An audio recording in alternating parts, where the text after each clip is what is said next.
À demain, il est 8h54. La matinale d'Europe 1, 6h30, 9h. Thomas Soto. Le débrief de la matinale, les temps forts de ce que vous avez entendu ce matin sur Europe 1. 2 jours après l'attaque chimique en Syrie, les États-Unis menacent de passer à l'offensive. Écoutez le président américain Donald Trump, il a parlé cette nuit et vous l'avez entendu dans le journal de 7h.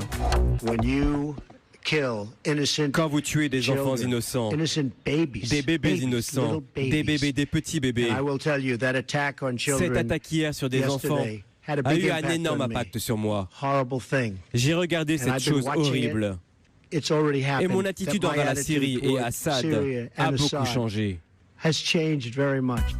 Anne Baird a une maladie incurable, la maladie de Charcot. Elle a choisi de se faire euthanasier en Belgique, puisqu'en France, ce n'est pas légal, elle n'a pas le droit de le faire, elle n'a pas le droit au suicide assisté. Ce matin, elle est venue témoigner pour faire bouger la loi. Écoutez, c'était à 7h45.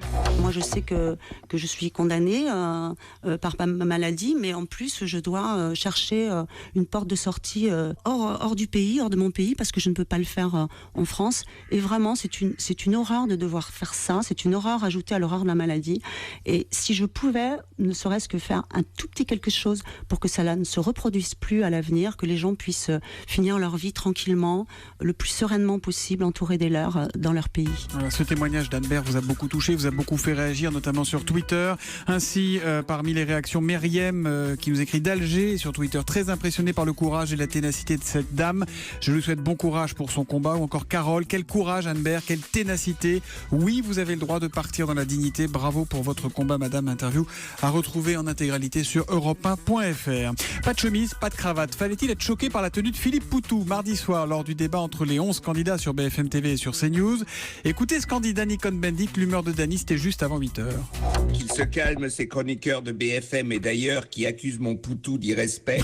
Nous sommes tous Charlie, c'est son droit le plus strict de vouloir mobiliser son électorat ou de provoquer la bonne société. Faut-il leur rappeler Georges Brassens et son « Les braves gens n'aiment pas que ». Moi-même, mon cher Thomas, je ne porte jamais de cravate. Je refuse le maquillage à la télévision. Mon Poutou n'était pas là pour s'affirmer présidentiable ou pour se prendre trop au sérieux, mais pour provoquer le bourgeois.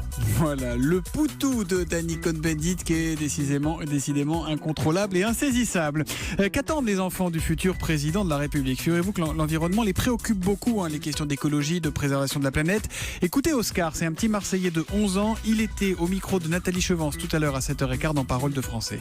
Il y a plein de personnes qui jettent des déchets partout et ça, je trouve que franchement, les personnes, ils exagèrent. Il faudrait plus d'endroits pour les cyclistes. Il y a des voitures électriques à Paris et pas beaucoup à Marseille. Il faudrait faire un peu pareil dans toutes les grandes villes parce qu'après, on pollue beaucoup. Voilà, le bon sens des enfants dans Parole de Français ce matin, c'était à 7h15. Et puis il se passe des choses très surprenantes au Japon. On incite là-bas les personnes âgées, on va à l'autre côté de la pyramide des âges, à abandonner la conduite avec des méthodes originales. Écoutez, c'était à 6h45 dans le kiosque d'Europe 1 et c'est Sophie Larmoyer qui nous le racontait. La province d'Aichi, dans le centre du pays, propose depuis quelques mois des remises aux personnes âgées si elles acceptent d'abandonner la conduite. Ça a d'abord été une réduction sur un célèbre plat de nouilles dans une chaîne de restaurants, des réductions aussi sur les taxis, sur les bains publics ou dans certains magasins. Et là, depuis le 1er mars, le japonais du 3e âge qui rend son permis peut obtenir moins 15% sur le coût de ses funérailles. Si la préfecture a passé un accord avec une chaîne de pompes funèbres, moins 15% valable dans les 89 maisons funéraires de la région. Voilà pour le débrief. Chose promise, chose due, on a compté le temps de parole des deux invités de Fabienne Amias tout à l'heure, Jacques Généreux et Julia Cagé. Alors c'était 4,57 pour elle et c'était 6,58 pour lui qui a failli partir parce qu'il trouvait qu'il avait pas assez la parole. Comme quoi. Voilà, là encore, vous pouvez contrôler par vous-même en faisant votre chronométrage sur le site europe1.fr. Voilà pour le débrief.